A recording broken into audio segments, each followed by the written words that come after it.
Saludos, mis amados hermanos y amigos. Sean todos bienvenidos a este momento especial que hemos llamado desde la casa del pastor. Y una vez más, pues, llegamos ante ustedes con una programación muy especial, cuyo fin es orientarles como pueblo de Dios, como creyentes, como personas que creemos en la moral, los valores espirituales y morales que nos distinguen como pueblo y que distinguen a cada una de nuestras familias que nosotros atesoramos tanto.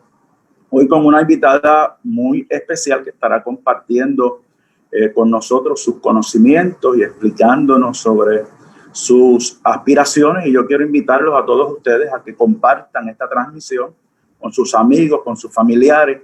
Queremos llegar al mayor número de personas posible para que puedan beneficiarse de lo que hoy estaremos hablando aquí con la ayuda y el favor del Señor. Damos la bienvenida a Joan Rodríguez Bebe. Pues gracias por invitarme. Buenas noches, pastor, y buenas noches a todos los que están conectados a las redes. Joan es aspirante al Senado de Puerto Rico, Senado por acumulación, por Proyecto Dignidad, y le conocimos y le damos las gracias por aceptar nuestra invitación para que en el día de hoy podamos compartir, y me parece que es sumamente necesario que podamos llegar ante ustedes con esta información ante el evento electoral que se acerca, y que pienso que la iglesia y todos los que valoramos esta fe y que tenemos en alto los valores morales y familiares, me parece que es bueno que ejerzamos el derecho al voto bien informados. Y para eso le tenemos aquí, luego de unos días de debate y escuchando los medios, que han sido días algo difíciles, pero qué bueno contar con la presencia de usted aquí en esta noche. Así que muchas gracias. Quisiera primero que le hablara un poquito a nuestra gente sobre quién es Joan Rodríguez Bebe.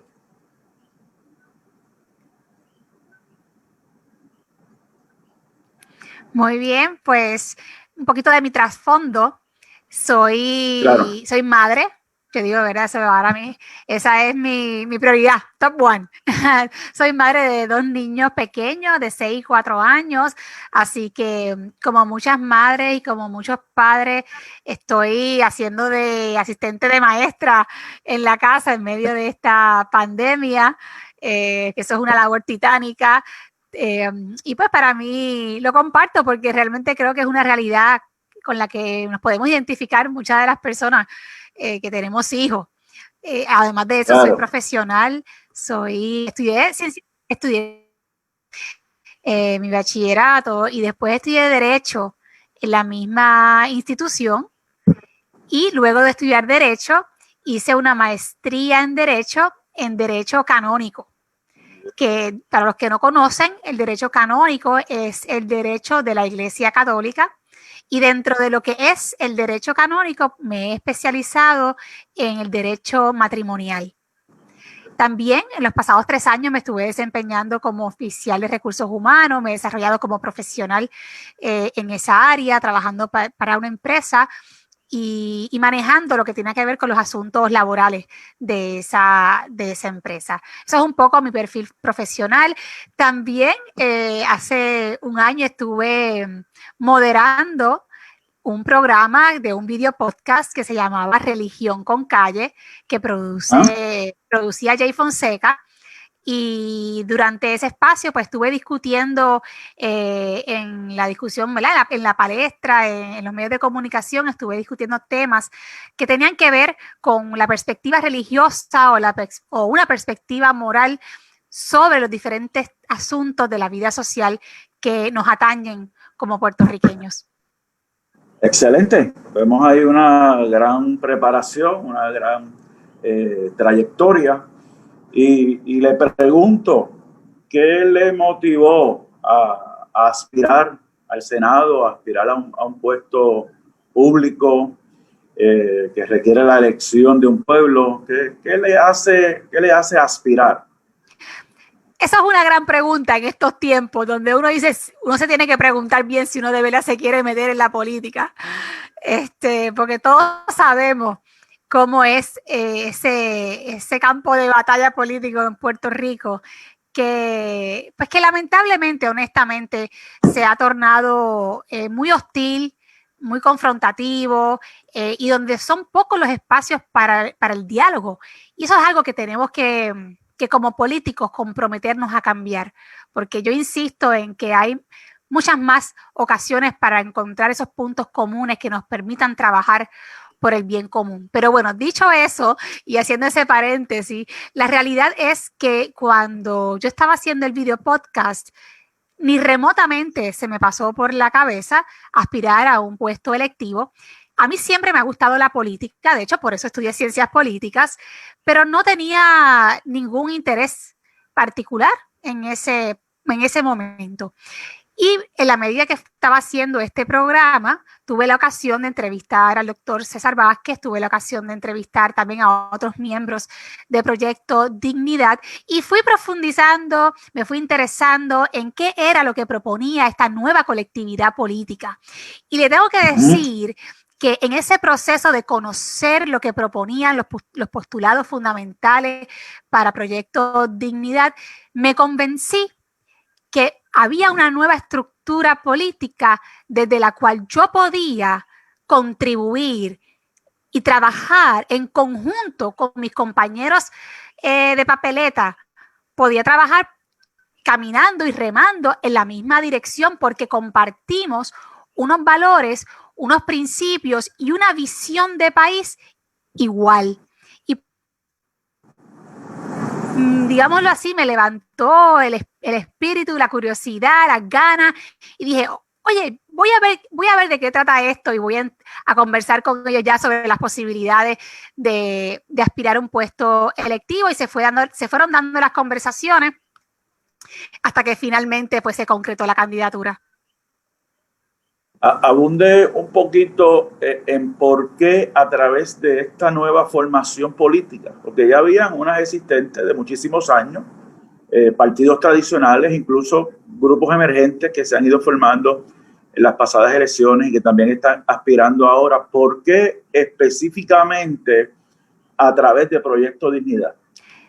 Pues mire, pastor, es muy cierto, hay otras nuevas colectividades, entonces uno se plantea, bueno, pero ¿de qué se trata esto? ¿Quiere estar en un partido por el mero hecho de que sea algo nuevo y simplemente el asunto de la novedad es lo que impulsa a uno?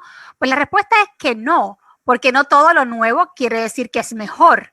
Sin embargo, claro, en el caso de Proyecto Dignidad, habían unos asuntos medulares que a mi juicio son innegociables. Uno de ellos, por ejemplo, es la postura del partido a favor de la protección de la vida desde la concepción hasta la muerte natural. Actualmente, ningún otro partido asume esta postura. De hecho, todos los partidos actuales y todos los candidatos de esos partidos han dicho públicamente que ellos no piensan regular el aborto en Puerto Rico y que piensan dejar las cosas tal como están. Por lo tanto, Proyecto Dignidad en ese sentido es el único partido verdaderamente pro vida en este país que atiende este tema de una manera diferente. Para Proyecto Dignidad es imperativo. Ajá. Le pregunto, aprovecho porque se trae el tema del aborto, que sin duda es uno de los que despierta gran interés para nosotros en el pueblo de Dios y la gente que cree en los valores morales. Le pregunto porque hay un Estado de Derecho ya establecido sobre eso. ¿Hay algo que aún se pueda hacer? O sea, ¿esto se puede regular? Pues a eso iba, porque fíjese qué interesante. Otros candidatos han dicho que ya eso está regulado, determinado por el Tribunal Supremo de Estados Unidos y que ya no hay más nada que hacer. Y eso no es cierto. El que sabe, ¿verdad? El que sabe de derecho un poco o el que le interesa este tema, conoce. Y los candidatos a la gobernación de Puerto Rico, estoy segura que están preparados y conocen de estos temas. Saben que el aborto, de acuerdo a la jurisprudencia federal, se puede regular, es decir, y esto es lo que establece, lo voy a tratar de explicar bien sencillamente. El Tribunal Supremo de los Estados Unidos ha determinado que antes de la viabilidad, es decir, antes de que el bebé pueda sobrevivir fuera del vientre de la madre, que más o menos se estima que es en la semana 24, los estados pueden regular el aborto, aunque no lo pueden prohibir. Regularlo para que, por ejemplo, para que las jóvenes que quieran someterse a un proceso de aborto necesiten contar con el conocimiento y la aprobación de sus padres o uno de los dos. Estoy dando este ejemplo para que conozcan qué tipos de regulaciones ya se han legislado y se han aprobado. En algunos estados, una menor de edad no puede abortar a menos que uno de sus padres consienta a ese procedimiento. Ahora, también el Tribunal Supremo ha dicho que después de la viabilidad, es decir, después de la semana 24, los estados pueden incluso no solo regularlo para limitarlo, pueden además prohibirlo. Esto es lo que se le conoce como abortos tardíos, de niños que de haber nacido prematuramente hubiesen tenido la probabilidad de sobrevivir fuera del vientre de la madre. Así que lo que les quiero plantear con esto es que en Puerto Rico todavía hay una serie de medidas que se pueden tomar para proteger la vida del niño en el vientre, la vida de la madre gestante y además para salvaguardar el derecho de los padres a ser los principales custodios, ¿no?, de sus hijos ante una toma de decisiones como lo es el procedimiento de un aborto. Así que esto es importante porque cuando ustedes escuchen a un político decir que ya aquí no hay más nada que hacer, sepa que eso no es correcto. Hay mucho que hacer y Proyecto Dignidad es el único partido que ha dicho que va a trabajar con este tema y que va a legislar para limitar y prohibir el aborto dentro de estos parámetros constitucionales. Este es uno de los puntos, yo diría, que nos distinguen de otros partidos, pero también nos distinguen otras cosas. Y aquí, ¿verdad? A un nuevo punto. Esto sobre el aborto, tal como está regulado hoy, ¿una menor de edad puede practicarse un aborto sin el consentimiento de sus padres? Como está regulado hoy. Sí, ahora mismo en Puerto Rico el aborto, la práctica del aborto no se ha regulado de ninguna manera. ¿Qué quiere decir esto? Que una persona puede abortar hasta el momento del parto. Wow. Y esto tienen que ¿verdad? Yo quiero que esto lo escuchen bien. Hasta el momento del parto. A mí algo que me da mucha curiosidad cuando hablamos sobre el tema del aborto es que muchas personas que son pro aborto, que favorecen el aborto, si usted le pregunta si saben cómo es un bebé a las 5 semanas, a las 7 semanas, a las 8 semanas, a las 10, a las 15, a las 20, a las 24, a las 30, yo le aseguro que no saben tan siquiera cómo es un niño en el vientre en esa etapa del desarrollo.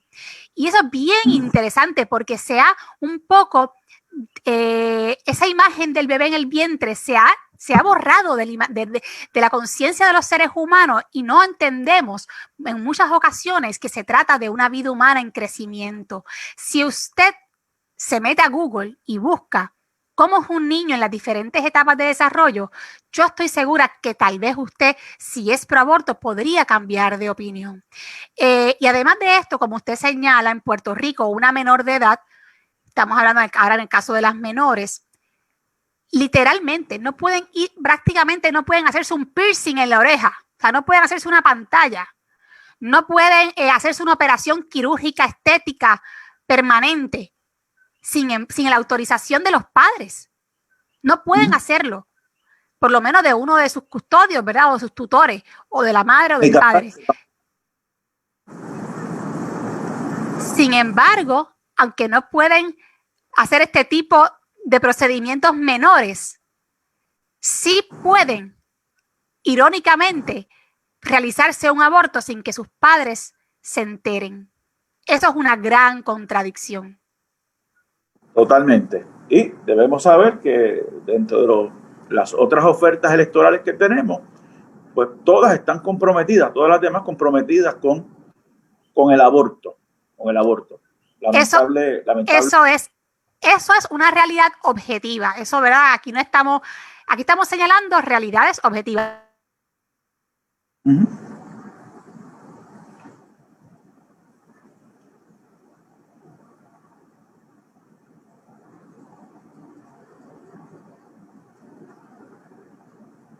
Sí.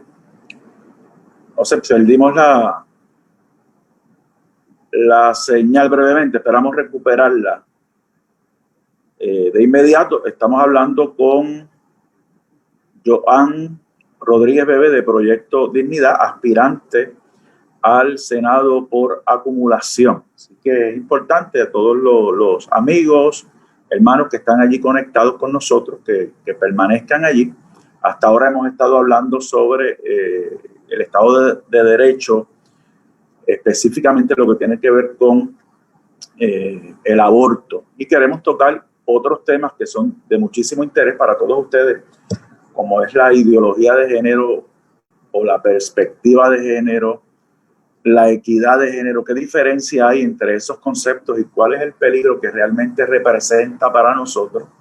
¿Por qué nosotros debemos estar pendientes y presentarle oposición a esta situación? Es uno de los temas que queremos hablar con ella. Ya nos están ayudando por allí para recuperar la señal. Entre tanto, les indico a todos los que están por allí conectados con nosotros que comparta esta transmisión y que si usted tiene algún comentario, alguna pregunta que quiera que yo le dirija a la invitada, me la deje por allí en el chat de la transmisión y con mucho gusto la vamos a estar compartiendo. Este programa nace, ¿verdad?, por la inquietud que siento en mí de que la iglesia, los pastores, los líderes, los que de alguna forma Dios nos da la oportunidad de trabajar por la iglesia de Dios, tenemos una responsabilidad muy grande porque hay unos peligros que definitivamente están frente a nuestros ojos, que tenemos que entenderlos, verlos y darnos la oportunidad de transmitirlo a fin de que nuestra gente esté debidamente informada. Yo, en mi caso particular, quiero aclarar que no pretendo obligar a nadie a pensar como pienso yo o dirigirle exactamente hacia cómo usted tiene que votar, entendiendo que eso es un derecho muy particular de todos nosotros, que el mismo derecho que tengo yo a pensar lo tiene usted, el mismo derecho que tengo yo a opinar lo tiene usted y el mismo derecho que tengo yo a ejercer el derecho al voto libre de conciencia y utilizando mis propios criterios, ese mismo derecho lo tiene usted. El propósito realmente que nace en nosotros para traer este tipo de programación es que estemos todos informados, la voz de alerta se levante y el momento que usted vaya a una caseta de votación, pues mire, cada cual hace lo que le parece o lo que mejor entiende, pero no me parece responsable de parte nuestra ver unas cosas que representan un gran peligro para la gente de fe, para la familia, para nuestros niños, para la misma juventud, y que nosotros callemos. No debe ser que la iglesia esté silente en un momento como este, ¿verdad? Puede ser que haya quien discrepe de mí en la opinión que estoy presentando, lo cual pues respetamos. Pero entiendo que la iglesia debe expresarse. A esos fines, la Iglesia de Dios Pentecostal en la región de Puerto Rico, a través de nuestros medios de comunicación, entiéndase Radio Triunfo 96.9 FM, y bien televisión, que usted lo puede ver por antena libre en el canal 46.1, también lo puede ver a través de Liberty en el canal 63 y en las plataformas digitales de Facebook, tanto del canal como de la emisora de radio. Vamos a estar presentando, ya comenzamos la noche pasada, un programa que se titula Mi Fe Vota. Mi Fe Vota. Y este programa se va a transmitir todos los lunes a las 7 de la noche. Todos los lunes a las 7 de la noche a través de todos estos medios que hemos mencionado. Deseamos que usted se una a este esfuerzo y usted puede aportar grandemente. Primero, sintonizando, estando con nosotros, invitando a sus familiares, amigos a que lo hagan, compartiendo la transmisión en sus páginas, en las redes sociales, pero a la misma vez le pedimos, ¿verdad?, que ustedes puedan enviar sus comentarios, enviar sus preguntas, decirnos sobre lo que ustedes quieren ver. En estos programas, pues, además de presentar nuestra opinión y de tener líderes de la iglesia a nivel general en Puerto Rico, nosotros vamos a tener invitados, recursos, como lo tenemos hoy en el caso de Joan Rodríguez, que esperamos tenerla ya me invito por ahí nuevamente con nosotros.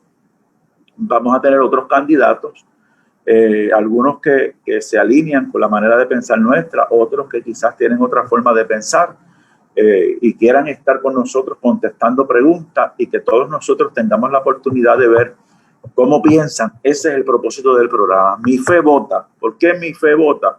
Porque los cristianos también tenemos derechos. Los cristianos también somos ciudadanos. Los cristianos también rendimos planilla. Los cristianos también somos afectados por las decisiones que se toman en Fortaleza, que se toman en el Capitolio, en la legislatura. Somos afectados. Los hijos de los cristianos también son afectados. Los nietos de los cristianos también son afectados. Por lo tanto, tenemos el derecho a levantar nuestra voz y a hacer valer, ¿verdad?, lo que son los derechos también de nosotros como iglesia y como ciudadanos. Así que ese es el propósito por el cual vamos a estar llevando este mensaje. Si usted lo puede promocionar, Mi Fe Vota. Mi Fe Vota todos los lunes a las 7 de la noche a través de Radio Triunfo, EBN Televisión, Canal 63 de Liberty o 46.1 en la antena libre y en el Facebook, tanto del canal como de la radio. Usted podrá unirse a estas transmisiones todos los lunes a las 7 de la noche. Los martes continuaremos desde aquí, en este programa desde la Casa del Pastor, con diferentes invitados, trayendo pues la mejor orientación posible, tanto sobre estos temas que estamos discutiendo hoy, como con temas bíblicos, teológicos, que queremos compartir con ustedes. No sé si ya Joan está por ahí y me escucha.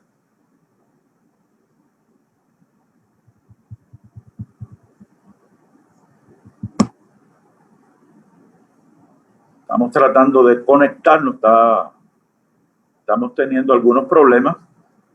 Nos están ayudando con eso. Permanezca y no se me vaya nadie, porque ya mismito voy a entrar a hablar con Joan sobre los 3 problemas fundamentales de Puerto Rico, o los 3 problemas que ella considera, ¿verdad?, como los más grandes de Puerto Rico y cómo se deben enfrentar.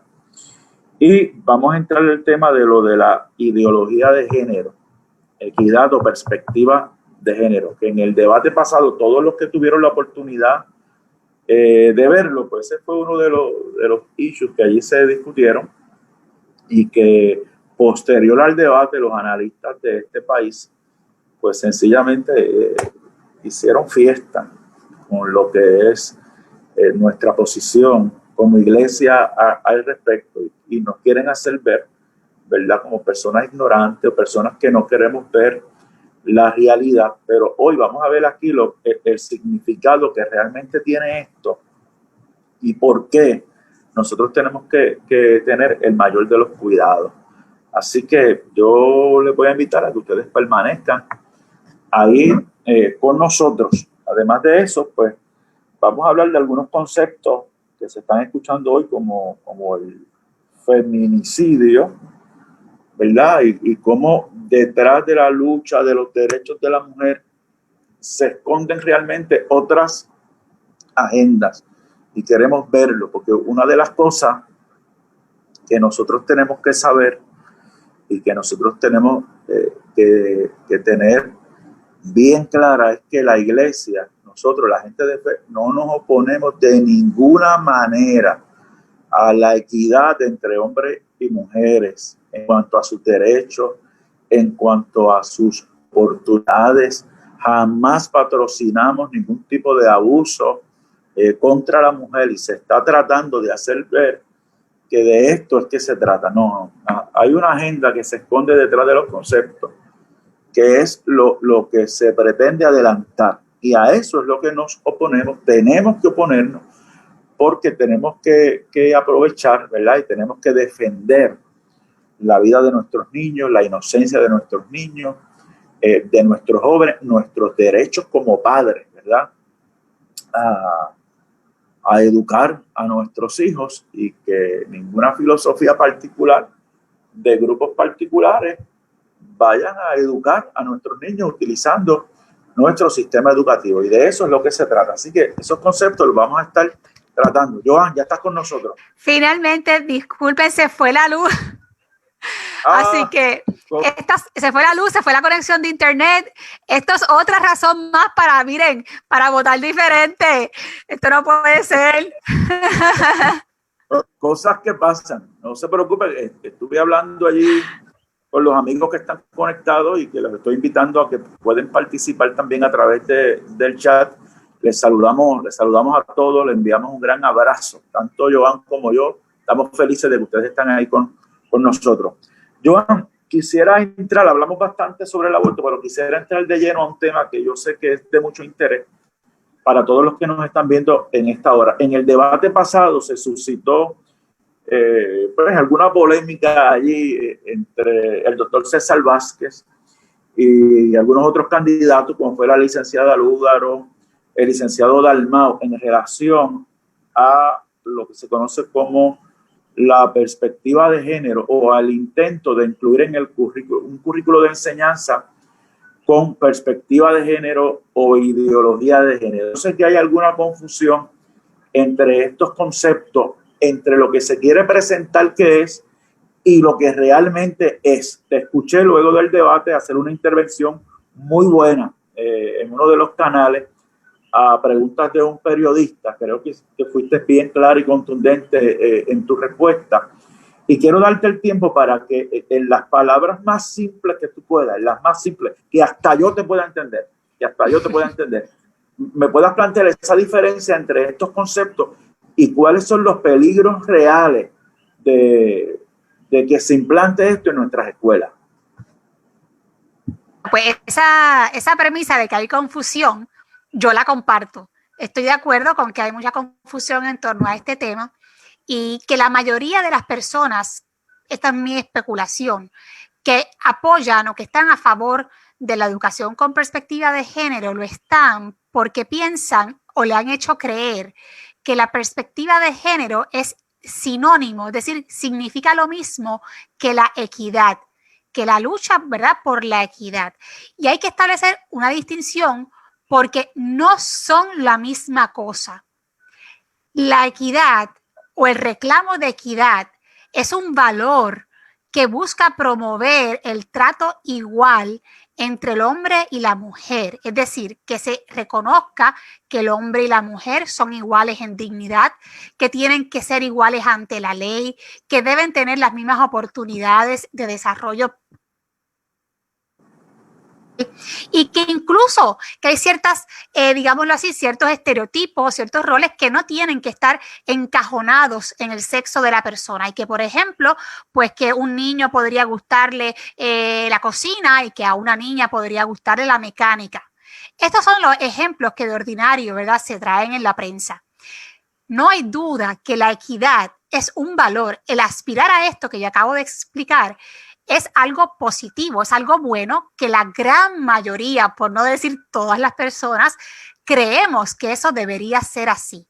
Entonces uno se pregunta, bueno, si ustedes están de acuerdo con la equidad, ¿cuál es la controversia? ¿Por qué se oponen a la educación con perspectiva de género que supuestamente lo que busca es la equidad?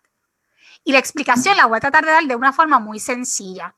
La educación con perspectiva de género utiliza como pretexto la lucha por la equidad para imponer a través del gobierno una ideología particular que no está fundamentada ni en la ciencia ni en datos objetivos y que busca imponer una concepción particular de la sexualidad humana. ¿Y qué es lo que nos dice esa concepción particular de la sexualidad humana que promueve la educación con perspectiva de género? Pues plantea en palabras muy sencillas lo siguiente, que los seres humanos no nacemos ni hombres ni mujeres y que más allá de las diferencias anatómicas en la genitalia del hombre y de la mujer, el identificarse como hombre o como mujer solamente depende de nuestra subjetividad. Es decir, que solamente depende de...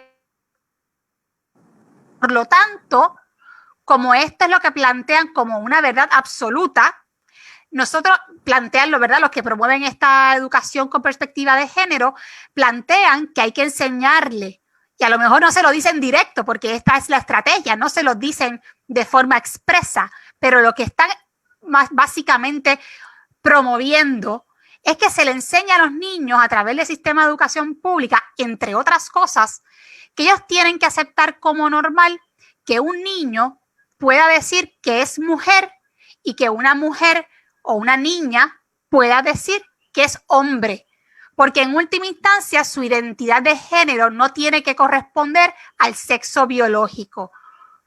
Eso es un resumen bastante, ¿verdad?, simple de lo que es, digámoslo así, la médula del discurso de la ideología de género. ¿Por qué? Porque ellos enmarcan lo que es la sexualidad humana solamente en el plano de la subjetividad, de una construcción social, en el plano de la cultura.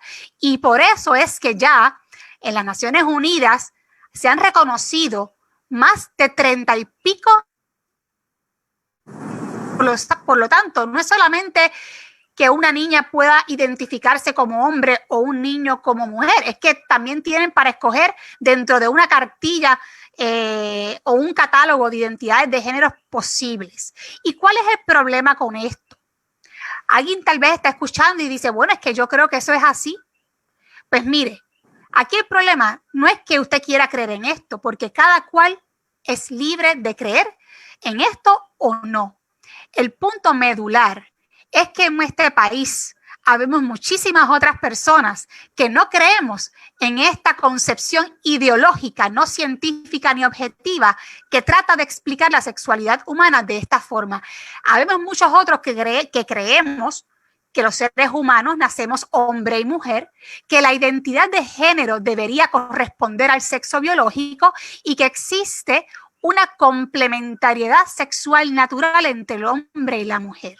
Y por lo tanto, nosotros le estamos diciendo al gobierno, oiga, de la misma manera que nosotros no creemos que se debe imponer un dogma religioso, que no se le debe imponer una religión al que no cree, pues de la misma forma nosotros planteamos que no se debe imponer una ideología que también se sustenta en dogmas no científicos, no objetivos, sobre un tema tan neurálgico para la vida humana como lo es la sexualidad, y que esos asuntos se le deben respetar a los padres, que el Estado no tiene que entrar en esa discusión, que se debe limitar a los datos científicos y objetivos, y que la educación sexual sobre si esto es bueno, no es bueno, normal, no normal, le corresponde a los padres de los niños. Porque realmente, si vamos a hablar de diversidad, tenemos también que respetar la diversidad de opiniones, de creencias y de valores. Correcto, eso es correcto. Y fíjense que es asaltar la manera de pensar, estoy seguro, de la inmensa mayoría de los puertorriqueños. O sea, esto es un asalto a lo que siempre hemos pensado, a lo que siempre hemos vivido, a la manera que se ha enseñado el concepto de familia en las escuelas a nuestros niños, la educación sexual que se ha brindado por siempre. Esta lucha, ¿verdad?, que trata de esconderse de que es para enseñar de que no se abuse contra la mujer y demás. Mire, la clase de valores humanos que yo tomaba, se me enseñaba a respetar, se me enseñaba a valorar a mis semejantes, a la mujer. Siempre se ha enseñado que entienda nuestra gente que es como una excusa que se está buscando para imponer otra agenda detrás de una supuesta lucha que todos consideramos legítima. A raíz del debate,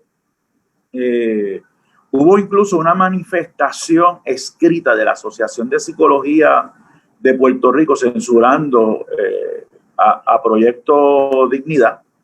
Y Proyecto Dignidad, tengo entendido que respondió correcto, con un sí, escrito, pero lo traigo para que nuestra gente sepa que esta idea como que quieren verla generalizada en la mentalidad de todos e imponerla. Y hay una unión de fuerza, tanto de fuerzas políticas como del periodismo del país o la prensa del país, como de muchísimos analistas políticos, la misma clase artística y la iglesia. Pues no podemos permanecer silentes bajo ningún concepto, porque yo entiendo que estamos defendiendo a la mayoría de los puertorriqueños, a la mayoría de las familias de Puerto Rico que creen exactamente como nosotros. ¿No es así? Totalmente cierto, no hay duda que hay una agenda orquestada entre diferentes espacios, desde la academia, asociaciones profesionales, la prensa, es decir, hay todo un andamiaje que impulsa esta agenda ideológica, claro, como le digo,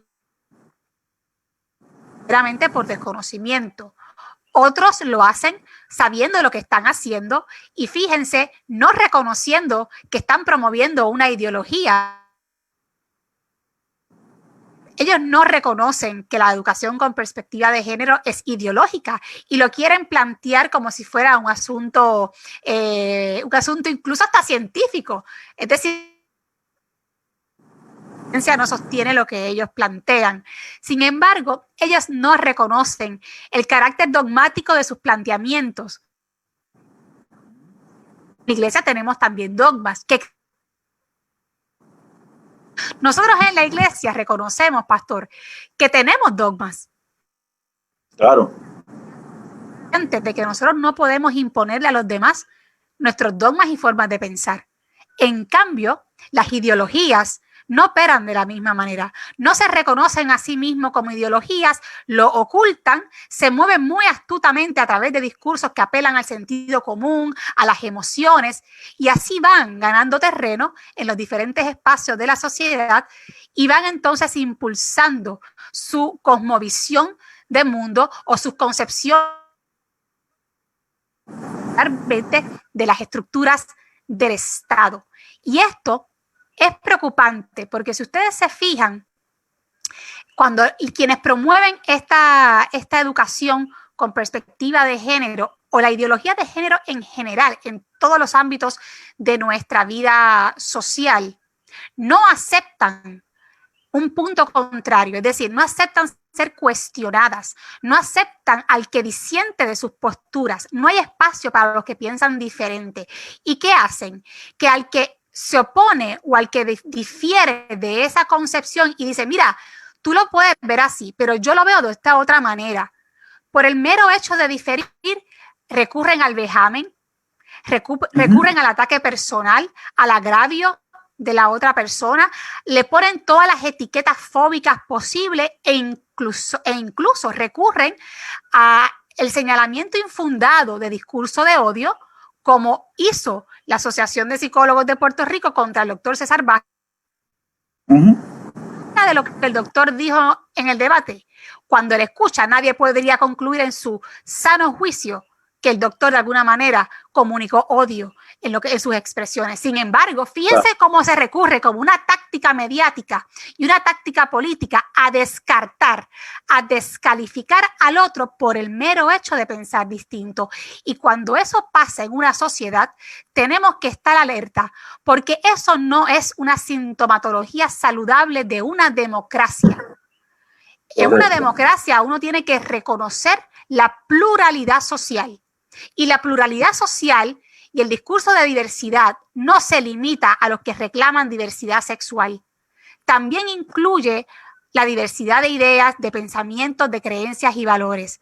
Así que yo hago este señalamiento porque yo creo que es importante que estemos alerta de cómo muchas veces los que exigen inclusión son los que excluyen a los que no piensan igual a ellos. Y los que exigen tolerancia, igualmente no pueden tolerar entonces la manera de pensar de los que disentimos de sus ideas. Así que, iglesia, yo en este tema, yo entiendo que nosotros estamos solos. Tenemos que levantarnos nosotros con la verdad, a transmitirle al pueblo la verdad sobre esta enseñanza. ¿Me ibas a decir algo más? Sí, porque sí, quisiera decir algo más que siempre me gusta subrayarlo, enfatizarlo, y es que y yo estoy segura que la mayoría de los que nos están escuchando tienen familiares, ya sean padres, hijos, hermanos, amigos queridos de la vida, con los que tienen alguna diferencia por alguna idea, por algún pensamiento, incluso por alguna conducta o algún estilo de vida con el que no están de acuerdo. Y yo quiero plantearles, ¿usted odia a su familiar o usted odia a sus amigos porque usted tenga una diferencia de criterio en cuanto a una idea, en cuanto a una conducta? Pues claro que no. Y ¿saben qué? Esto es importante que nosotros como sociedad nos los memoricemos y los recalquemos. Diferir no es odiar. Tener diferencias tampoco condiciona el amor de un ser amado. Así que yo enfatizo esto para que cuando la prensa, alguna prensa, no me gusta generalizar tampoco porque sería injusta, o algunos grupos de presión recurran a ese estribillo que ya se usa como una táctica mediática, pues usted le riposte, ¿verdad? Con amor, pero también con un sentido de verdad. Diferir no es odiar. Pasando a otro tema, pero que quizás guarda relación. Leí por allí en su página, en las redes sociales, vi una expresión que me gustaría que usted la explique. Dice allí, soy pro mujer, no feminista radical. Soy pro mujer, no feminista radical. ¿Qué quiere decir eso? Pues mire, pastor, ese es un post que puse en reacción a comentarios y expresiones públicas que han hecho sectores feministas radicales en el país, criticando o señalando incorrecta y falsamente de que Proyecto Dignidad no tiene propuestas dirigidas a las mujeres. Y yo digo, caramba, nada más lejos de la verdad.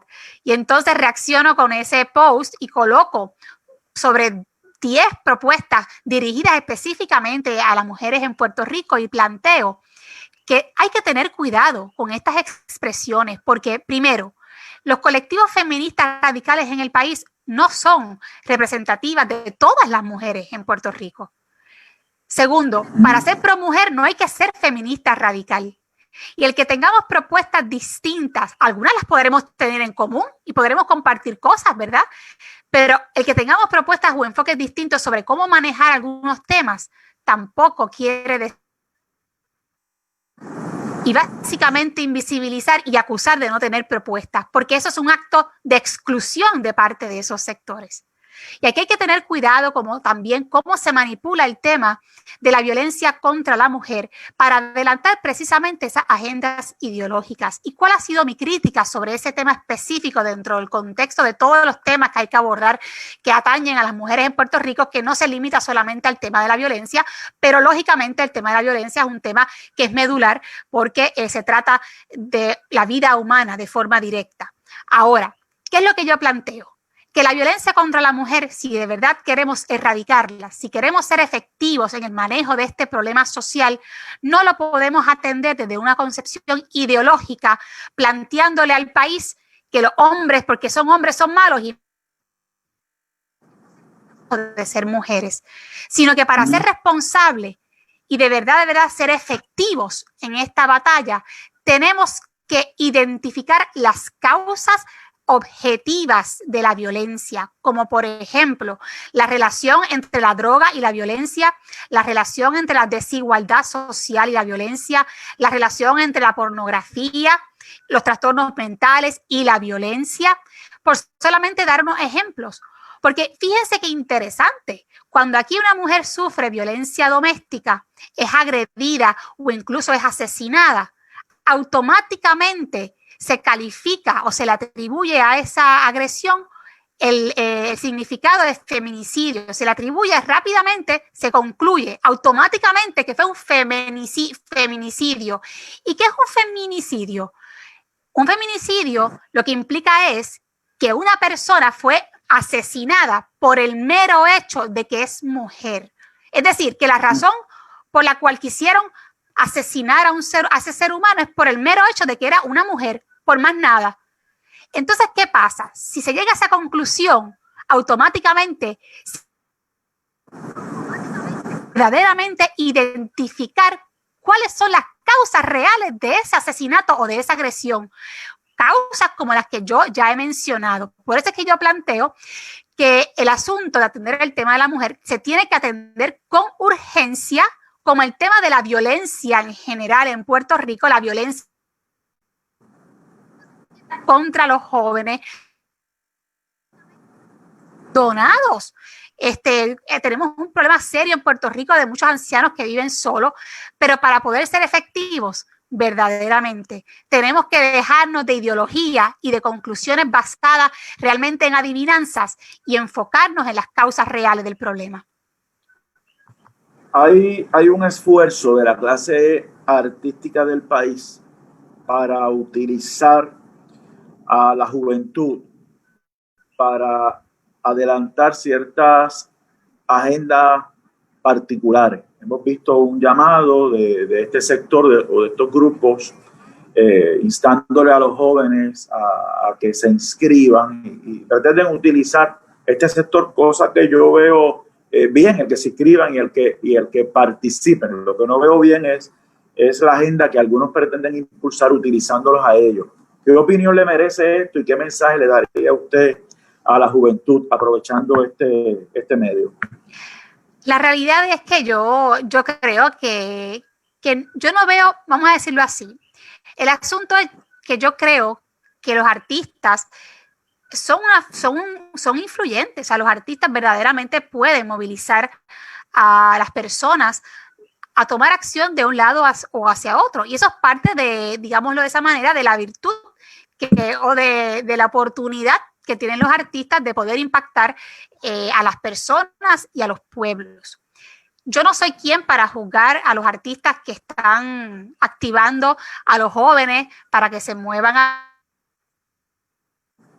Lo que sí creo es que los jóvenes son los que tienen que ser conscientes de que el llamado no debe ser a que le digan a usted cómo votar. Es decir, porque que usted vote como si fuera, ¿verdad?, un ganado que sigue una campana sin ningún otro criterio que no sea que el artista determinado me dijo o básicamente me insinuó que vote de esta manera, sino que usted debe de entender que usted debe ser llamado y ejercer su voto tomando la decisión libremente. Pero para tomar una decisión libremente usted tiene que estudiar los candidatos y las propuestas de los partidos. Tiene que hacer el ejercicio de instruirse. De lo contrario, entonces su voto representaría un voto de masa, un voto que en el fondo termina siendo un voto que se une a la corriente sin ninguna otra consideración. Y habría que cuestionarse si eso tiene un valor en sí mismo. Ahora, también tengo que decir y hacer una crítica a nosotros, ¿verdad?, a los que pensamos tal vez como nosotros. Y es que ya hubiese querido yo que artistas del nivel de influencia de los que ya hemos visto en la calle, pero tal vez de otros géneros musicales ¿verdad? o con otro público, también tuvieran la gallardía y tuvieran la valentía y tuvieran el deseo y el ánimo y el espíritu de hacer lo mismo para convocar a los jóvenes a escuchar otro mensaje. Es decir, los artistas están en su libertad de hacerlo y nos tenemos también que cuestionar nosotros, ¿dónde está nuestra gente? ¿Dónde están nuestros artistas? También llevando un mensaje distinto, un mensaje por una cultura de vida, por un país de justicia social en el que cree Proyecto Dignidad, porque esto es bien importante y no hemos tenido ocasión de decirlo en la entrevista, pero Proyecto Dignidad es un partido que tiene una peculiaridad también, y es que para nosotros la persona y la familia es el centro de nuestra actividad política.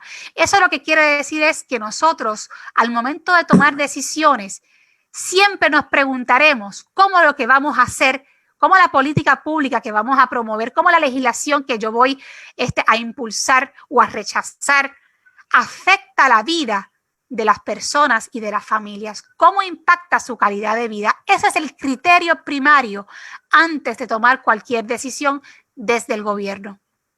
Amén. Y invitamos a todos estos grupos que piensan como nosotros a que se unan a este esfuerzo de orientar y que nuestra gente pues esté informada y salgan también a votar en estas elecciones, porque ciertamente es muy importante. Usted aspira al Senado y me gustaría que compartiera, aunque sea de manera breve, cuáles serían sus principales esfuerzos legislativos, propuestas legislativas que usted se pone a presentar.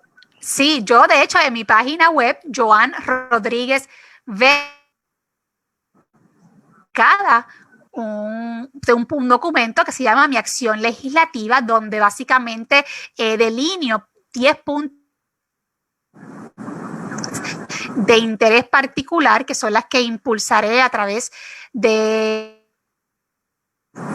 Y es importante decirlo porque obviamente a veces se nos encajona, ¿no?, en ciertos temas específicos dentro del debate público, pero yo tengo propuestas dirigidas a combatir la corrupción, que para mí es un tema neurálgico. Tengo propuestas dirigidas a impulsar y fortalecer el empresarismo local. Tengo medidas dirigidas a fortalecer la agricultura para encaminarnos hacia la seguridad alimentaria, para lograr una transformación tecnológica en el país. Es decir, tengo todo un sinnúmero de propuestas, las pueden buscar. ¿Cuáles serían esos, digamos, los pilares dentro de esas 10 propuestas? Yo tendría que resumirla de la siguiente forma. Lo primero es atacar la corrupción, porque si no atacamos la corrupción, cualquier proyecto de desarrollo económico se va a ver tronchado en ese combate. Tengo propuestas dirigidas a prevenir la corrupción y tengo medidas dirigidas a el aspecto punitivo, de cómo logramos que no quede impune la persona que sea encontrada culpable de corrupción. Y le voy a dar, por ejemplo, algunas de las medidas que he propuesto. Que los que sean encontrados culpables de corrupción no puedan volver a trabajar y contratar en el gobierno. Que los que sean encontrados culpables de corrupción tengan que responder con todos sus bienes, no solamente con los bienes que tenían hasta el momento de la convicción, sino también con los bienes que, ¿verdad?, futuros. Porque de nada vale que usted se haya robado unos cuantos millones del gobierno, vaya a la cárcel, salga y después viva como un millonario con los chavos que se robaron del pueblo. Esas son por lo menos 2 medidas que pienso radicar tan pronto llegue al Senado, y además tengo medidas impulsadas a prevenir la corrupción. Por ejemplo, prevenir que ya basta de que los políticos intercambien la contratación de familiares. Por ejemplo, que viene un senador y contrata al hijo del compañero representante y el representante contrata al hijo del senador. Entonces, esa contratación cruzada de familiares tiene que acabar en el gobierno. De la misma manera, tenemos que facilitar el proceso para radicar cargos. Por ejemplo, la Oficina del Contralor de Puerto Rico y de Ética Gubernamental deberían poder radicar cargos ante el tribunal sin tener que pasar justicia. Tengo propuestas dirigidas al desarrollo económico y, como le dije, mi enfoque está dirigido al pequeño y al mediano comerciante de aquí, porque nosotros tenemos la capacidad, el talento y ahora mismo tenemos una cantidad de recursos increíbles que podemos invertir como una oportunidad única si lo invertimos sabiamente para fortalecer a nuestros empresarios locales. Para eso el gobierno tiene que, 1, invertir los recursos que tiene de manera inteligente, identificarlos y destinarlos a esas empresas que pueden ser productivas para el país. 2, tenemos que el gobierno tiene que facilitar el proceso de permisología. Tiene que facilitar el conseguir infraestructura. ¿Cuánta infraestructura en Puerto Rico está en desuso que se podría revitalizar si la destinamos a los empresarios puertorriqueños? También tenemos que facilitar el financiamiento a través del Departamento de Desarrollo Económico y tenemos que facilitar haciendo una cosa que me parece neurálgica también, que es simplificando procesos. Muchas veces no es solamente otorgarle incentivos económicos a un empresario, es ahorrándole gastos al empresario, simplificando, por ejemplo, el sistema contributivo, simplificando otro tipo de trámites burocráticos que representan un gasto en tiempo y en recursos para el comerciante. Pues esos son asuntos con los que yo estoy comprometida y voy directito hacia eso. Además, voy, como ya le señalé, a combatir una cultura de muerte en Puerto Rico. Tenemos que transformar una cultura de muerte por una cultura de vida, que atienda obviamente desde el niño en el vientre, pero también a nuestros ancianos, que también atienda a la clase productiva de trabajadores para que consigan un trabajo que les pueda proveer un salario digno, para tener calidad de vida. Eso es parte de una cultura de vida. Tenemos que integrar a nuestra vida en comunidad, a las personas con diversidad funcional. De alguna manera tenemos que esforzarnos porque se integren a la actividad productiva del país. Es decir, cuando hablamos de una cultura de vida, no solamente estamos hablando de atacar la violencia, combatir la violencia en todas sus expresiones, sino que estamos hablando de una visión mucho más amplia de un país próspero donde realmente todos podamos gozar de calidad de vida. Observo a muchas de las que están conectadas con nosotros con la intención de favorecerle con su voto. ¿Cuáles son las formas en que ellos pueden hacerlo? ¿Cómo se puede votar por Joan Rodríguez Bebe? Bueno, primero que todo agradecida, ¿no?, por las manifestaciones de apoyo que recibo. Yo quiero que sepan que a la medida que yo he ido caminando en este proceso político, cada vez se ha ido agudizando ese sentimiento de la gran responsabilidad que me delegan cada una de las personas que dicen que van a votar por mí, y que reconozco que y que tengo un compromiso para actuar siempre procurando el bienestar de todos. Y eso para mí es un deber, es un deber. Quería compartirlo con el público que nos está escuchando. Para votar por mí, yo acumulo votos en todo Puerto Rico. El voto el 3 de noviembre por mi candidatura, como yo soy senadora del Senado por acumulación, solamente se puede votar por un candidato al Senado por acumulación. Así que el que vaya a votar por senadores por acumulación, que me quiera dar el voto, solamente puede votar por mí para esa candidatura. Puede hacerlo de varias formas, votando íntegro por el partido o votando por candidatura o mixto. Usted puede votar por otro partido, pero si quiere votar por mí, tiene que hacer una X al lado de mi foto en el encasillado correspondiente. Muy bien, esas son las maneras en que pueden votar. Y si quieren saber más de Joan Rodríguez y de Proyecto Dignidad, ¿cómo pueden saber más o buscar información? La mejor manera es Rodríguez Bebe. Ahí van a encontrar todo lo que tengo que decir conmigo en esta travesía. Además, tengo una página web que se llama Joan Rodríguez. Y ahí van a encontrar videos, van a encontrar la plataforma legislativa y más información también sobre la candidatura. Esos son los foros. Pero estoy más activa en esa plataforma de Facebook. Mis deseos de éxito, que Dios la bendiga en lo personal, en lo familiar, y le bendiga en sus intenciones de servirle al país desde esa posición. Oramos para que así sea y que con el favor de Dios pues, pueda obtener también el favor del pueblo y que pueda llegar allí a servir a todo el país, a todo Puerto Rico y a toda la gente que como usted pues creemos. Gracias por sacar este espacio y compartir con nosotros acá en Arecibo a la orden de ustedes en nuestra iglesia de Dios Pentecostal Movimiento Internacional aquí en Arecibo, siempre a la orden suya y de todos los que han estado con nosotros. Palabras finales. Muy agradecida por la oportunidad, así que los animo a que sigan conociendo a los candidatos y que den ese paso adelante y voten diferente el 3 de noviembre. Amén. Mi Fe Vota los lunes a las 7 por Radio Triunfo y en televisión. Le invitamos para que esté con nosotros el próximo lunes y el martes a las 7 otra vez aquí a través de la página de la iglesia estaremos con ustedes. Gracias a todos los que se han conectado y han estado allí compartiendo esta transmisión con nosotros. Abrazo, Joan, que Dios te bendiga. Igual. Y un abrazo para todos.